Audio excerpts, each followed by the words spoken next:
So I was watching the X Zone TV channel last night when I was abducted by aliens, and they kept repeating to me over and over again, simultv.com, simultv.com. What's simultv.com? That's what I asked them. They had it written on the side of their UFO. How do you spell that? UFO. No, I mean simultv.com. simultv.com. simultv.com. Right. simultv.com. Interesting that you were abducted by aliens in a simultv.com UFO last night. Oh, yeah? Yeah. Now that you mention it, I remember now last night I was awakened from a deep sleep. My great-grandmother was standing there. She said she'd come from the hereafter to tell me about simultv.com. She even spelled it out for me. simultv.com, sonny boy. simultv.com. simultv.com, sonny boy. Wow. Yeah. Guys, you'll never guess what my psychic guru just told me. simultv.com. Exactly. Are you guys psychic too? Of course. We all know about simultv.com. simultv.com.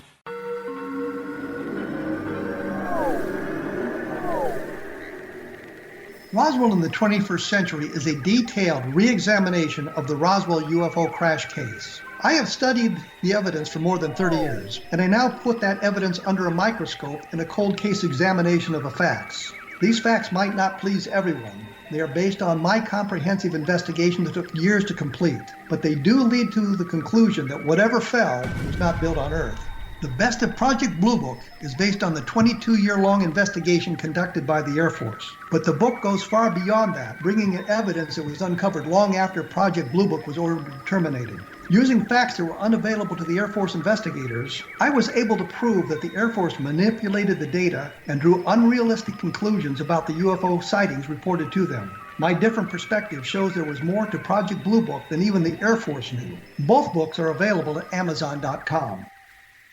Join Patty Conklin and Healing Within Radio each week. More than entertainment, Healing Within offers educational, useful tools for everyday life. Listen for help overcoming fear, anxiety, and depression. Patty knows about eliminating cancer, MS, dementia, Parkinson's, and a host of illnesses that we face every day. Life can be good. Life is good. All you need are simple tools to start changing your life. Start right now by visiting pattyconklin.com, PATTICONKLIN. No matter where you are in the world, you can work with Patty through Skype, phone, or in person, visiting one of her retreats in Georgia.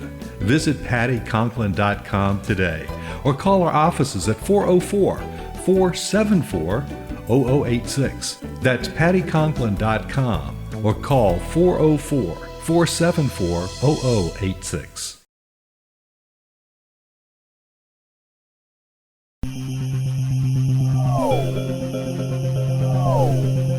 This is A Different Perspective with Kevin Randle. Kevin is a retired United States Army Lieutenant Colonel who has studied UFOs for more than 50 years. His military training has provided him with unique insight into military operations and UFO research. Kevin has investigated many of the most mysterious cases and has been consulted for dozens of documentaries and been interviewed on hundreds of radio and television programs about UFOs. Considered to be one of the leading experts on the Roswell UFO crash, Kevin has written more than 25 books about UFOs, including Roswell in the 21st Century and Encounter in the Desert, a re-examination of the Socorro UFO landing. Now here's the host of A Different Perspective, Kevin Randle. And welcome to this edition of A Different Perspective. I'm Kevin Randle. Normally I start off with something of a rant, but there's so much going on that I could rant about that has nothing to do with UFOs or the paranormal that we could just take days and days with that. So I'll just bypass that and go right to our guest today as Calvin Parker.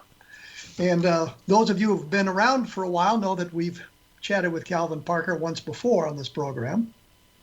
And I will tell you, on October 11th, 1973, the then 19-year-old Calvin Parker and his friend Charles Hickson, who I think was 42, were fishing in the Pascagoula River in Mississippi. They were abducted by 3 humanoids taken into a glowing craft. On board the alien ship, both were subjected to a physical examination before being returned to the riverbank. When the ship departed, they found a telephone and called the sheriff. The next day, their encounter was national news, which seemed to kick off the October 1973 wave of UFO sightings. Last year, and now it's probably a little longer, Parker told his story in detail for the first time, including the regression sessions conducted by the late Budd Hopkins.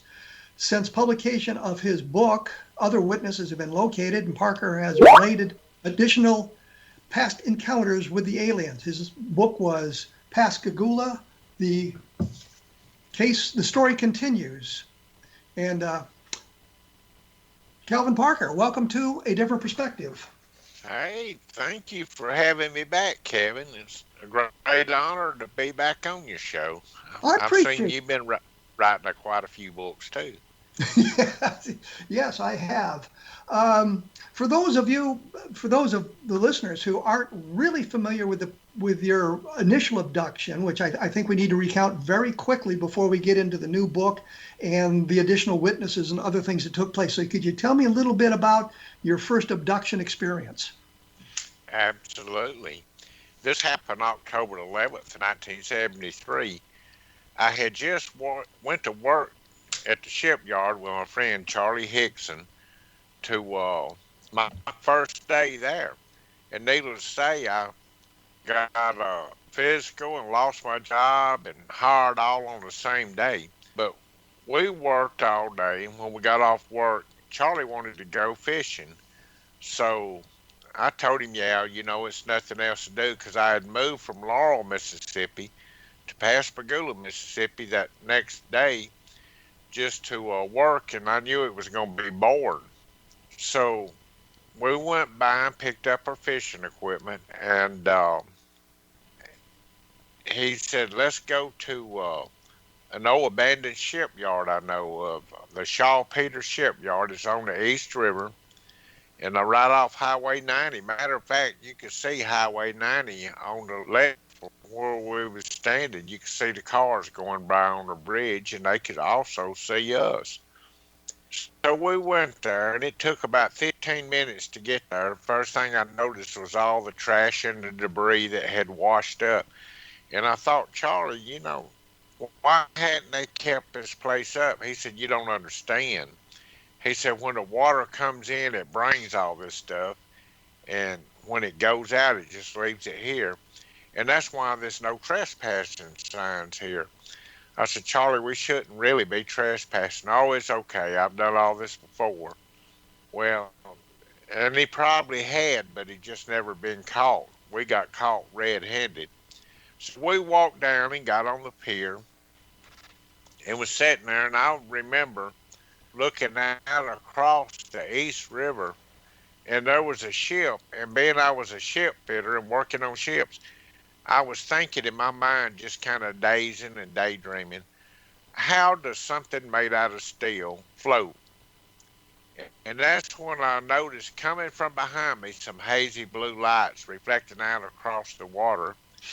And to be honest with you, what I thought, it was the law, and they was down there to run us off or to put us in jail. But Charlie must have noticed them at the same time I did, so we both kind of stood up and turned around and looked.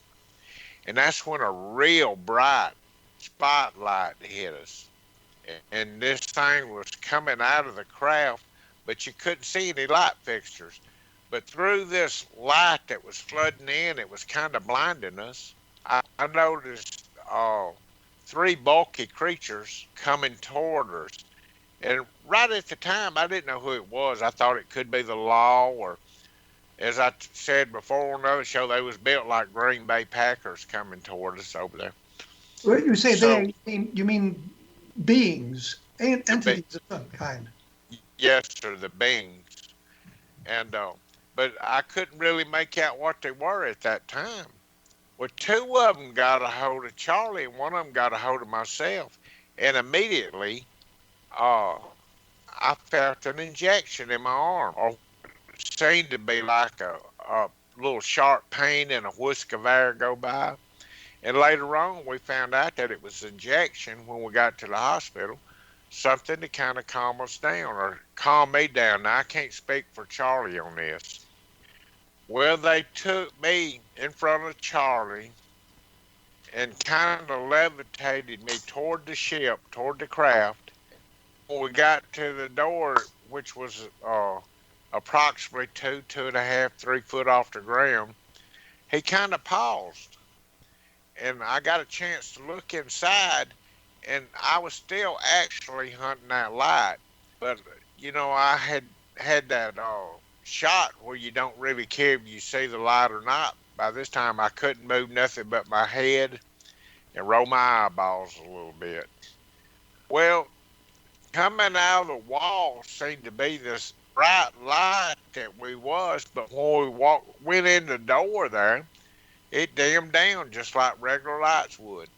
And this thing made a left turn, and then he got to a door and made a right turn. And I was looking in, and I seen what I call an examination table.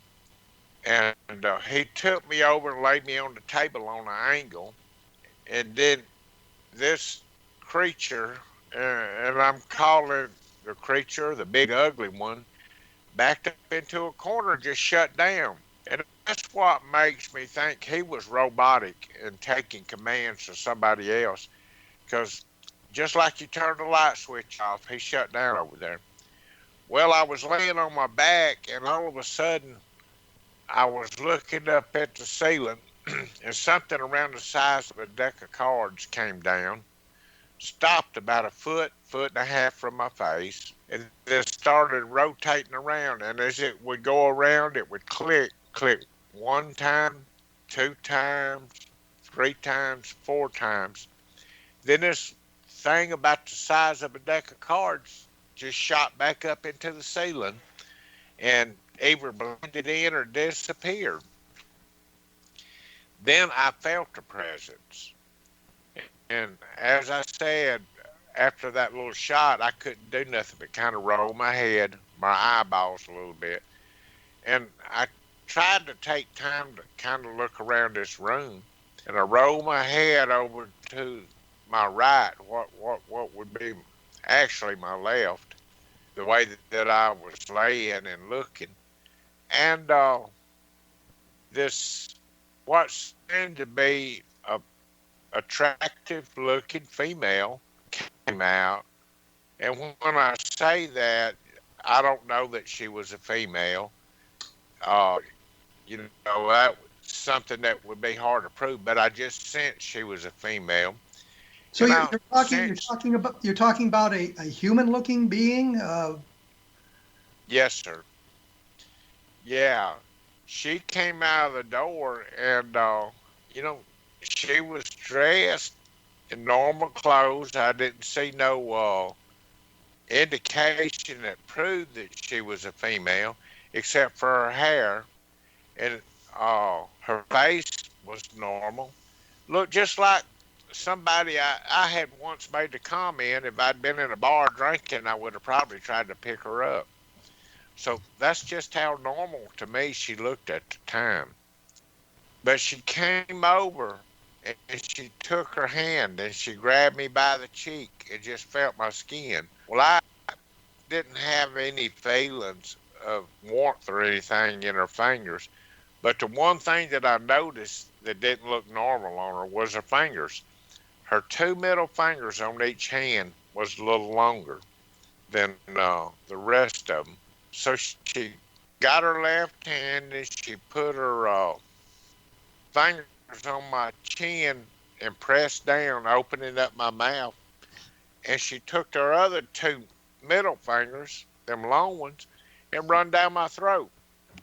And, well, let me interrupt you here, because I'm going to have to take the first break. Okay.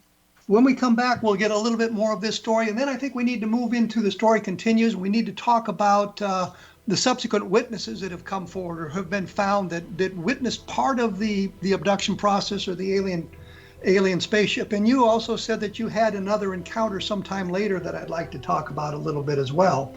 I'm here with Calvin Parker. The book is Pascagoula, The Story Continues. I, of course, have been pushing the book, The Best of Project Blue Book, which is mine. I'll have more information at www.kevinrandle.blogspot.com. We will be back right after this, so please stick around.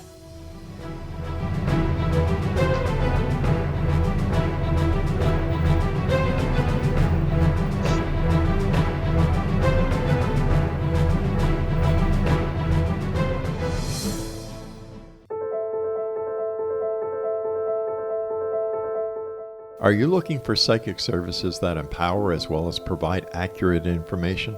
Jenny is a third-generation psychic with extensive esoteric training. A practicing professional intuitive for over 30 years, her accuracy is astounding. While most psychics can read what will happen to you if you don't change directions, Jenny understands the future is subjective. While there is a river of time we all traverse, that river has many waves, eddies, currents, and tributaries from which to choose. With Jenny as your guide, you can explore the many possible outcomes in the river of time and navigate your course to the one of your liking. Take control of your future. Book your life-changing session with Jenny today at www.gen-e.net. That's www.gen-e.net.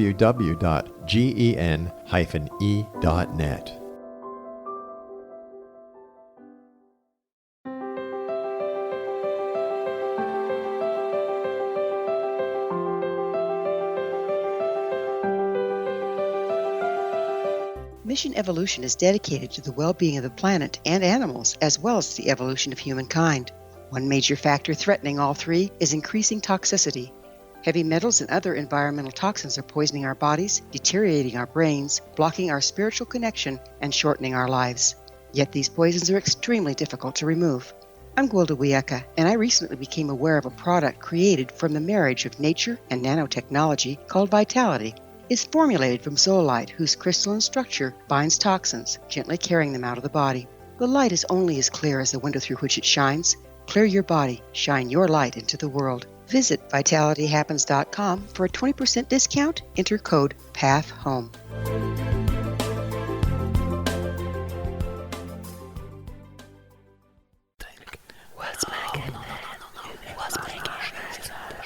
In the mid-1990s, I was approached by a young woman who believed she'd been abducted by alien creatures. In conversations, I began a journey that took me not into the world of interstellar travel, but back through time into past lives. Under hypnotic regression administered by a professional rather than describing abduction, Jenny, as she is called, begins to tell a tale of horror in 19th century London. Her unbelievable past life seems to connect with Jack the Ripper and other monsters of the past. Throughout the session, Jenny provides a rich detail of her past lives that links some of the most horrific killers in history to one another. Using the resources of a university library in the pre-internet day, I was able to verify some of Jenny's claims. She has knowledge that wasn't readily available to a suburban housewife. Does this prove the reality of her tales? Conversations attempts to answer that and other provocative questions. Conversations is available at Amazon.com.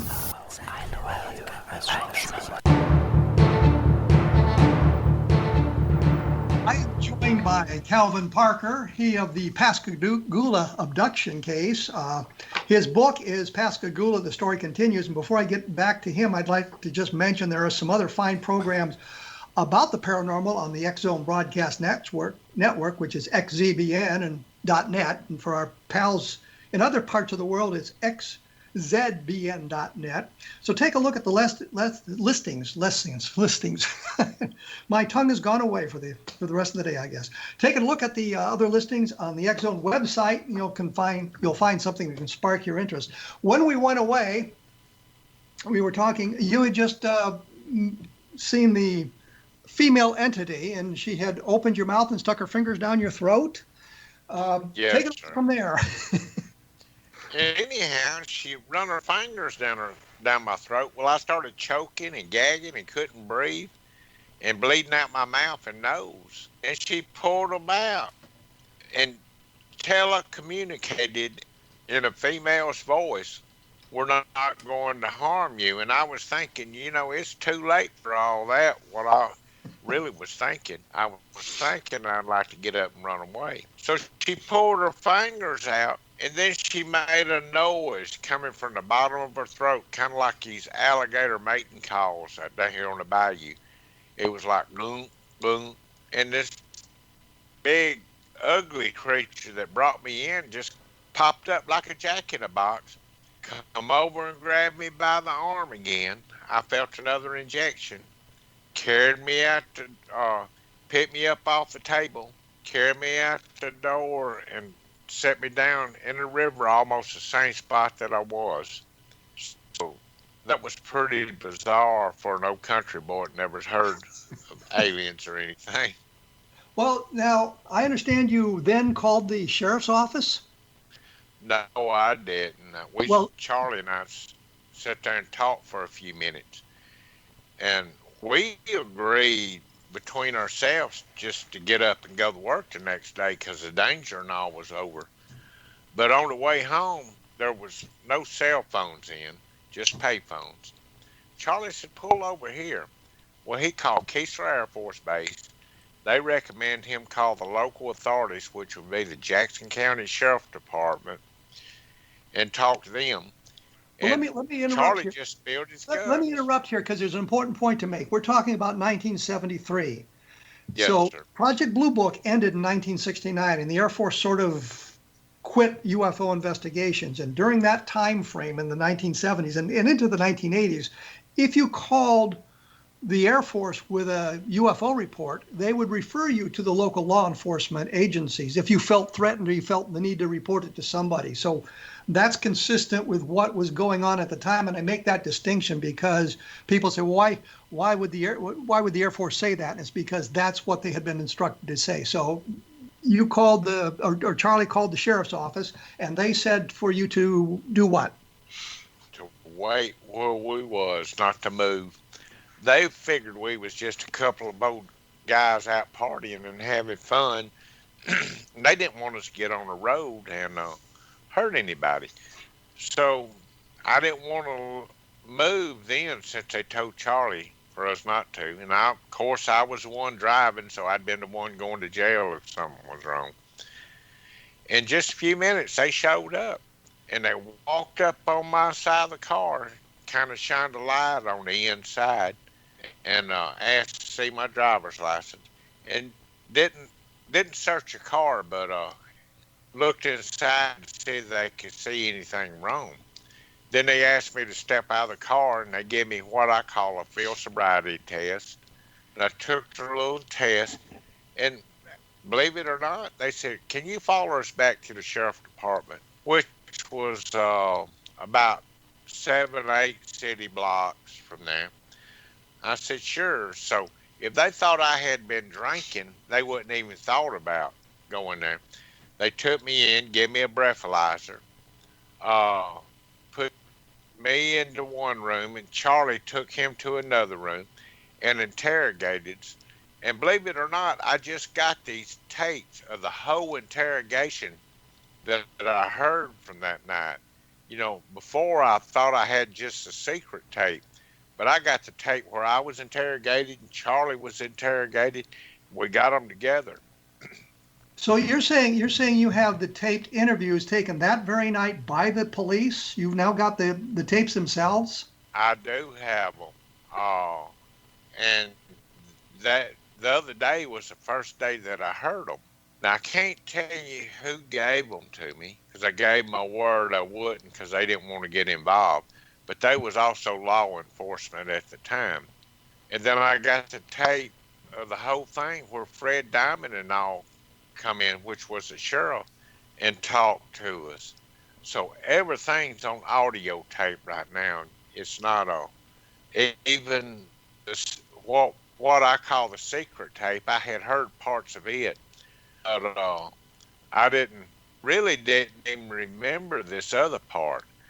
And of course, I sent a copy to my publisher, Philip Mantle, and he's going through it and listening to it. But anyhow, that's the first time I've heard that tape, and it was real interesting to me. Well, you could hear the fear. Let me ask you a question here. You had said at one point that you and Charlie were put together in the same interrogation room with a tape going, so the sheriff could kind of spy on or listen to what you guys discussed when you thought you were alone. Did that happen after these tapes were made, or when did that take place? These original tapes, yeah, it happened after. These original tapes started, I guess, from the time we walked in that door and went into separate rooms. They got Charlie's interrogation, they got my interrogation, then they got us being in a room alone where we didn't know the tapes was in there, and listening to that. And it was amazing to me. Well, let me move us along here, because after we talked the last time, and you'd mentioned that other witnesses had come forward. Can you give us a little bit about some of those witnesses that came forward that saw either the craft or the abduction or participated in some fashion? I can. After the book came out, we had run Fox News did an interview. On this interview, in the bottom, now, these people really didn't want to come out and be talked about. There was a comment of a young lady saying, "My mother's seen that, and she's always wanted to meet Calvin." Well, Philip Mantle's like a great a hound dog. He's going to track down any kind of lead or anything he can get. So he found this lady. Her name was Maria Blair. Her and her husband was across the river that night. And matter of fact, he just passed away less than 3 weeks ago. But so they you had were across. You had a chance to chat with him then? Oh, I did. Okay. Vernon Blair's his name, and he even come on tape on his deathbed and said that he had been apologized to his wife because he had been keeping this a secret all these years, and he should have let it out, because he didn't let her talk up until here lately, because people would think they crazy. So on his deathbed, he apologized to her with a video camera, let his daughter tape it, and Philip and I also got to see it. And he said, "I want to clear this up for my wife. She's not crazy. She actually seen this. I seen this." What exactly did they see? What exactly did they say they saw? Well, they seen the craft landed. When it landed over there, and she sat there on the pier and watched it. But they could see, it was across the river, but they could see us being abducted. You know, they could see the beams and all. And at the time, she really didn't understand what it was, and he didn't either. So when the craft took off and left, you know, they seen that, seen him put us out. And, you know, it's not that far really across the river to sit there and look. Then there was some kind of creature, she said, that was in the water and had swam over to the pier, and that had went back over toward the craft before it left. Now, I guess they lucky. They probably didn't get abducted or anything. But she seen the craft land. She seen us go on board. She seen them bring us out. She seen it take away. And during all this time, there was some creature that swam all the way across the river over there and checked them out. And it scared her so bad, she broke and run and jumped in the car. So, you know, they seen that. And then we also have driving across this bridge, Highway 90 bridge. It's one of these bridges, when a boat comes, it picks it up and lets it down. There was also a probation officer that was driving across, and he's gone on record as saying that he's seen the craft. I mean, I don't. And then we have another guy that was working in a shipyard across. Let me break in here, because once again, I got hit up against my break. When we come back, we're going to explore a little bit more about the correctional officer who saw it and the other witnesses that have come forward, and maybe learn a little bit more about them. The book is Pascagoula, The Story Continues. My latest book is The Best of Project Blue Book. It's been up and down on the Amazon list, and I think if you write a review, that kind of helps us out, and it gets people interested in reading a book and helps us spread the word about what's really going on with Project Blue Book and that sort of thing. I'll have more information available at my blog, www.kevinrandle.blogspot.com, and we will be back right after this with Calvin Parker.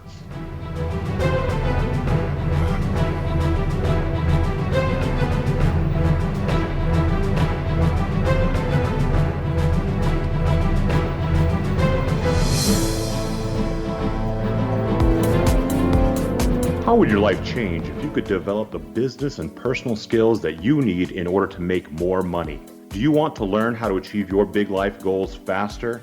Then go to findhiddenmoney.com and get the Goal for It online course. The course teaches you how you can set and achieve your biggest goals while completely overcoming the roadblocks to your goals so that you can realize your dreams and imagine more success. Go to findhiddenmoney.com.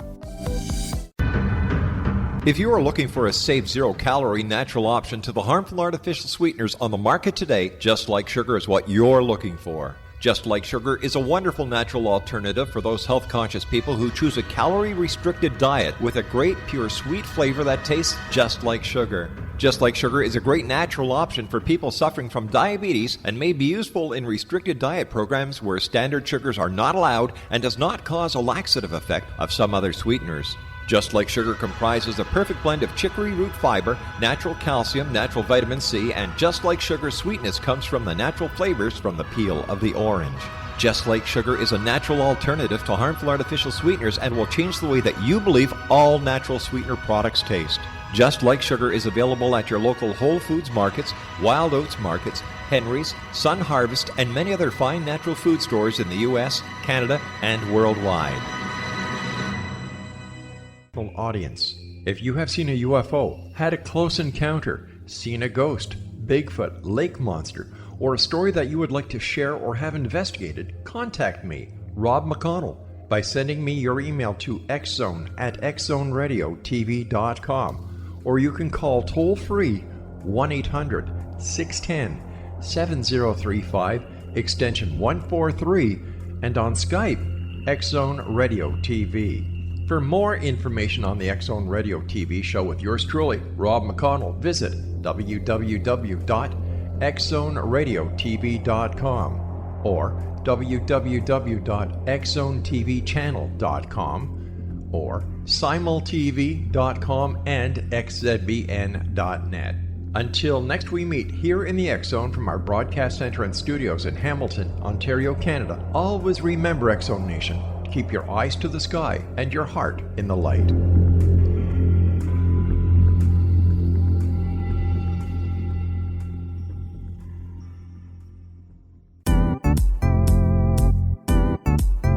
Memorable dynamic presentations are a not-so-secret weapon in the business world. Do you have a powerful message that must be shared, but you haven't found a way to deliver that message? Do you want to be known as a top public speaker who gets amazing results? Are you ready to create and deliver your powerful message? Thomas Hides can help you create and deliver your speech to get the results you desire. Visit iconquality.com.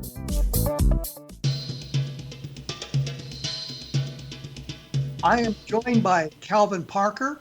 His book is Pascagoula, The Story Continues, which is the second volume of the story of the Pascagoula abductions. Before we get into the witnesses, let me ask you one question about them. Do they have any documentation from that time, meaning October of 1973? Did any of the witnesses write a diary entry, write a letter, anything that we could date directly to 1973 rather than coming out 40 years later? Anything like that? I think the probation officer documented, everything on that he had seen, because that's law enforcement, and that's normally what they do. Then we have a preacher that came out. But I checked these people out because I had doubts about some of them. I was thinking that, I got to be sure this is credible. I don't want somebody to come out, make up a damn lie just for their 5 minutes of fame.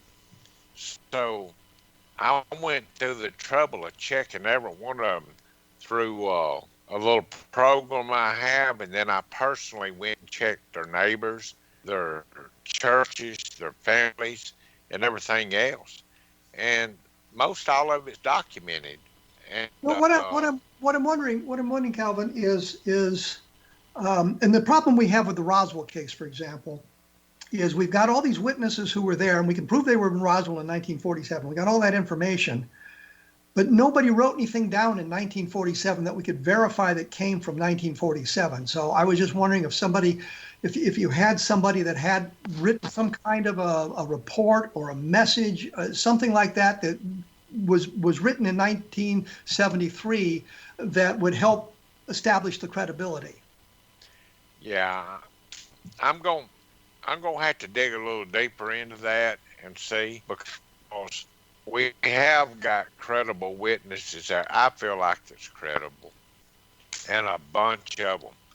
It's not just 6 or 7 eyewitnesses to this account, and I know some of them. Why didn't any of them come forward before now? I mean, the story was national news back in 1973, and it's been periodically mentioned in various books, and I've mentioned it in books and things like that. I met Charles Hickson decades ago at a conference in Fort Smith, Arkansas, and so I just wonder why these people haven't been found before now. Why didn't they say anything before now? Well, if you think about it, even on my case, I waited 46 years before I could talk about it or would, because I was having to hold down a job. I was having the press hound me. I was just a nervous wreck about all this. I didn't want to talk about it. I figured people would think I was crazy. And I used that for my excuse. Now, Vernon Hill, on his hospital deathbed interview, on his tape, he wouldn't let his wife go public with it, or he wouldn't, because people would think that was crazy. And down here in the South, you don't rattle too many cages about that. So everybody just keeps their mouth shut and minds their own business. Then why were they coming forward in today's environment? Why would they speak up now? Well, the biggest reason is my publisher, Philip Mantle. As I said, he's like a bloodhound. When he just caught a word that one of them might have heard something or something, he dove on top of it. And he wanted to check it out for himself, because he's like a private investigator himself, I guess. He wanted to know himself for his personal stuff. And after they talked to him a little bit, they decided to let Irene Scott do some interviews, and she was real instrumental because, she didn't pose any danger to nobody. She would just take down notes. And then I would go and personally see these people and do an interview. But they had no reason to want to come forward in it, with all this that I know of. You're suggesting that Philip Mantle, rather than the people coming forward, you're suggesting Philip Mantle was able to track them down and get them to tell their stories? Well, no, it's not like that. It's not like he tracked them down and if they had made a comment and some of them would email us in, come forward, then he would follow up on it. Like, okay. Larry Bloom and he had mentioned at a conference one time, he pulled me to the side at a book signing. He said, I seen something that night. I was working on a crane and all, and nobody really ever followed up. Well, my wife was listening, and she would take notes as he was saying that. She would send them to Philip, and Philip would call and get a hold of him and talk to him. So, it's not like Philip influenced them. He just questioned them when he found out about them. And most of it was by accident, the way that he found out. Like Maria Blair, Trace Blair, her daughter, made the comment on a news program, on a blog. Philip just followed up through Trace to find out who Maria was and asked if she would have her mother call him or email him, and she did. And he asked her why she hadn't come forward yet, and it's because her husband Vernon wouldn't let her because everybody would think she was crazy. And that made a lot of sense to me, because that was my thinking, my scope of thinking. Well, let's move along here. You mentioned when we had you on the program before that you'd had another encounter, maybe in Florida, if I remember correctly, that we didn't really talk about. What was this other encounter about? In 1993, there's a little island outside here called Cat Island. Well, I had not been fishing at night. You know, I'd always make sure and make it home. And I woke up that morning, I told my wife, I said, I'm going to run to the islands, do a little fish, but I will be back before dark.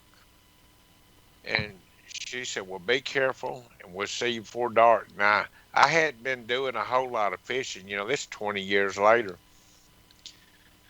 So I made a little run to the island, and I was sitting there eating my lunch. And the next thing I knew, I looked up. This was 11 o'clock a.m. in the morning, and I looked up. It was dark, and I thought, well, maybe I just dozed off a few minutes.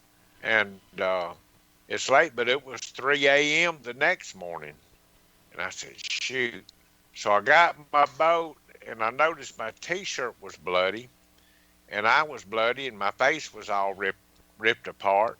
And I thought, now what the hell happened? Did somebody mug me or leave me out here or anything? So I got in my boat and I went home. I made that 45-minute ride back to the house there, and walked in. Of course, my wife was worried because I'd been out all night with the Coast Guard, and you know, she didn't ask too many questions. Just wait a minute. Ask where all the Wait, you said the Coast Guard, was there a search out for you with the Coast Guard? Is that did I get that right? She had called the Coast Guard for a search, and they was fixing to start the search. They hadn't found me yet, so she had to call the Coast Guard back and tell them that I showed up home. You know, so it was reported to the Coast Guard at that time, and matter of fact, the Coast Guard was fairly familiar with me on the first sighting. You know, one of their Coast Guard cutters was actually one of the witnesses that came forward. They actually went out and found a craft in the water that same night, same day, documented. Everybody did wrote a little deal on it with 6 members on board the Coast Guard cutter. Well, the question in everybody's mind right now is, and we need to hurry, is what happened to you? Why were you there for that period of time? I had been abducted, and I feel like she was the same being, female being, and I think it might have been a disguise now or something. But I feel like she was there to get a whatever they had put in my nasal cavities out. And she grabbed me, and we actually got in a physical confrontation on the ship. And I was tired of this by then, and I had decided I was going to wrap her little skinny ass neck in my arms, and if I could find a door, jump out. And I got my proof. And I beat her head against the wall. Actually, I was trying to kill her, because I was sick of it. And me and her both got bloody. Then that big ugly creature, same robotic looking creature, came over, gave me one of them I don't give a shit shots, and put me back in my boat. But that was a bloody situation. If I had only known to save my shirt, it would have been DNA on it or something, because it was her blood and my blood and all. But well, let's take a break here, and I got a couple of questions for you. When we come back, I'll get if you saw a craft or just the awakening in the craft itself and that sort of thing. I assume the story is told in Pascagoula. The story continues. It is. I will have more information available on my blog at www.kevinrandle.blogspot.com.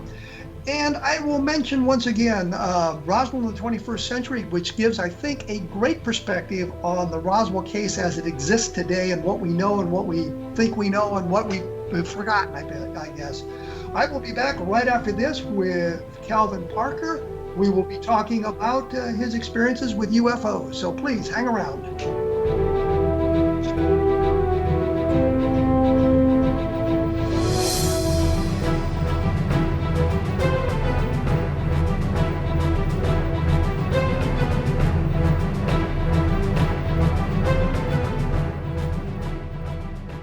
I was watching the X Zone TV channel last night when I was abducted by aliens, and they kept repeating to me over and over again, simultv.com, simultv.com. What's simultv.com? That's what I asked them. They had it written on the side of their UFO. How do you spell that? UFO. No, I mean simultv.com. simultv.com. simultv.com. Right. simultv.com. Interesting that you were abducted by aliens in a simultv.com UFO last night. Oh, yeah? Yeah. Now that you mention it, I remember now last night I was awakened from a deep sleep. My great-grandmother was standing there. She said she come from the hereafter to tell me about simultv.com. She even spelled it out for me. simultv.com, sonny boy. simultv.com. simultv.com, sonny boy. Wow. Yeah. Guys, you'll never guess what my psychic guru just told me. simultv.com. Exactly. Are you guys psychic too? Of course. We all know about simultv.com. simultv.com.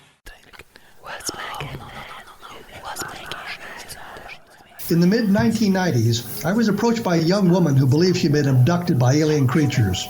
In conversations, I began a journey that took me not into the world of interstellar travel, but back through time into past lives. Under hypnotic regression administered by a professional rather than describing abduction, Jenny, as she is called, begins to tell a tale of horror in 19th century London. Her unbelievable past life seems to connect with Jack the Ripper and other monsters of the past. Throughout the session, Jenny provides a rich detail of her past lives that links some of the most horrific killers in history to one another.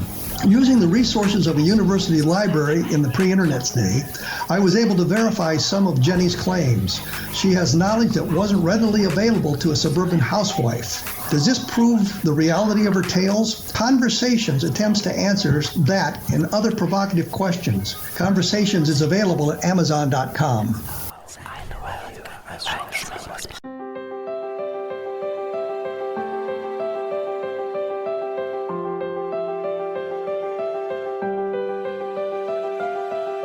Mission Evolution is dedicated to the well-being of the planet and animals, as well as the evolution of humankind.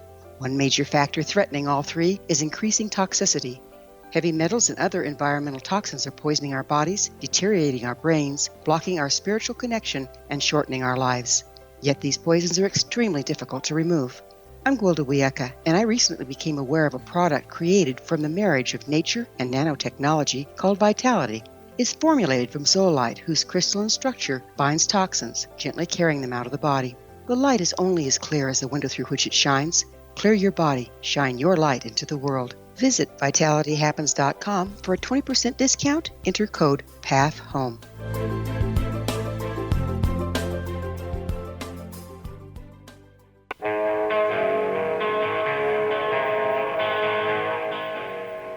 Chatting with Calvin Parker. We're talking about Pascagoula. The story continues, which is available on Amazon, I'm sure. Couple of questions for you, Calvin. First of all, is a point of confusion. You talked about the Coast Guard documenting the sighting in some fashion. I mean, is that that's the 1993 sighting, correct? Well, in both sightings in 1973, the Coast Guard was actually touched a craft with a mooring pole, and then in 1993 they didn't see nothing, but they was on call to come out and search for me, but they had to wait, and was going to wait until daylight, call it a search and rescue. But I showed up and I called them back and let them know that I was fine.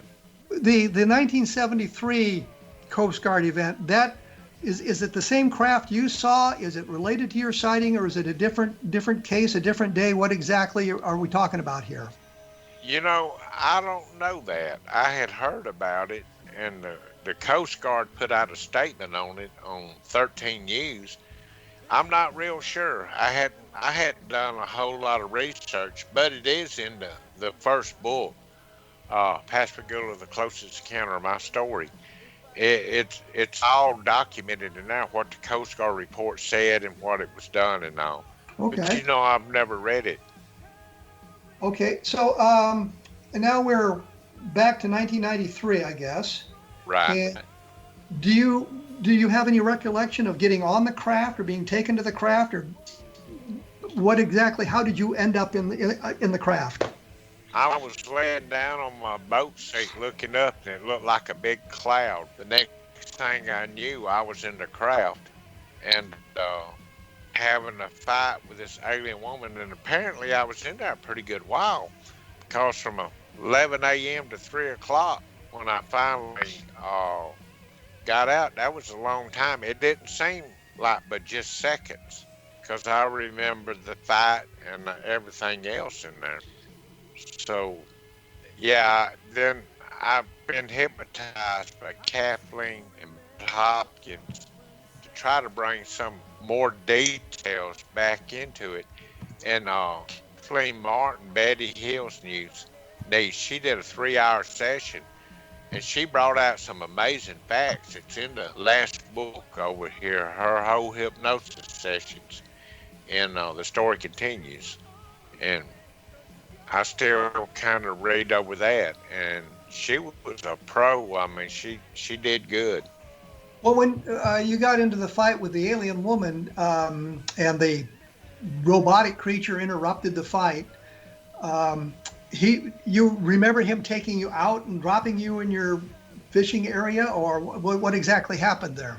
Well, I remember him grabbing me by my arm, and again, I felt another injection.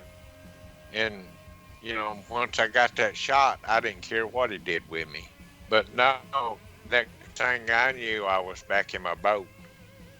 So you went sort of from the craft, and then you woke up in the boat. Yes, sir, that's true. Okay. And you've been hypnotically regressed by a number of people, and all of this is outlined in the new book, correct? It is, yes, sir. Was this your last encounter with alien creatures? It was. I hadn't, as far as I know, I hadn't had any other abductions or sightings or anything. And the people down in this area, it's always been a strange area where I live here.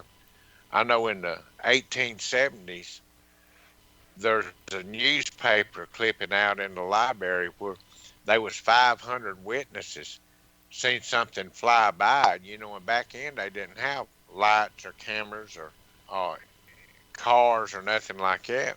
And that's all documented. So I'm on the same, I call it flight pattern, where they show up at a regular basis here, but I hadn't seen anything else. Did you get, during the second encounter, did you get the impression they had searched you out specifically? I did, yes, sir. And I think they was there to take the implant out that it was in my nasal cavity. So See, after go ahead, please. After 73, I never had a nosebleed, but after 73, I'd have to go to the hospital sometime for nosebleeds, and they just chalk it up as a nosebleed. But I think I had the implants. I'm not for sure, and they came back to get them out. Okay. Did they take any X-rays or anything like that at the time? I mean, when you went to the hospital? No, sir, they didn't. They just stopped the bleeding, I guess. Just packed my nose, stopped the bleeding, told me to hold my head back. We still talking old school. Yeah, I used to have lots of nosebleeds too, but I had a different issue than that. Right. So you've got a multitude of witnesses to the first encounter. Yes, sir. Who've come forward and you've got the names, you've got their stories. They all in the book. Yes, sir. When you say in the book, now these new witnesses are in the story continues, right? Yes, sir. Every one of them's in there, all their testimonies, all of Philip's background work that he did on them's in there. All of Irene Scott's notes and stuff are in there. I mean, we tried to document everything as well as we can. There's also pictures of the witnesses, and they don't none of them want nothing. They just come to my side because, believe it or not, the people here in Pascagoula, in Jackson County, they all care for me, and they've showed it and proved it many a times. And they just wanted to be there and tell their story. Say, look, we behind you. This is what we seen. Did Charles Hickson leave any kind of diary or documentation? I don't know. When Charlie and I, after this 73 incident, we seen each other very few times. And matter of fact, the one time I seen him, he come and said he was going to write a book, In Contact, and wanted my permission to use my name in it. Well, I just signed off because I was trying to blow off Charlie. Well, he did his book, and he's got some kind of eyewitness things in there that had come forward. So I don't know. I've never read his book, didn't intend on reading it. Never really spoke to Charlie because I thought he lied to me about contacting the, about talking about this, because we both agreed we wasn't going to talk about it. And so he became kind of a spokesman for the case. And I know that back in the late 70s, the idea was that you had passed out, right? On, didn't remember, didn't really see anything.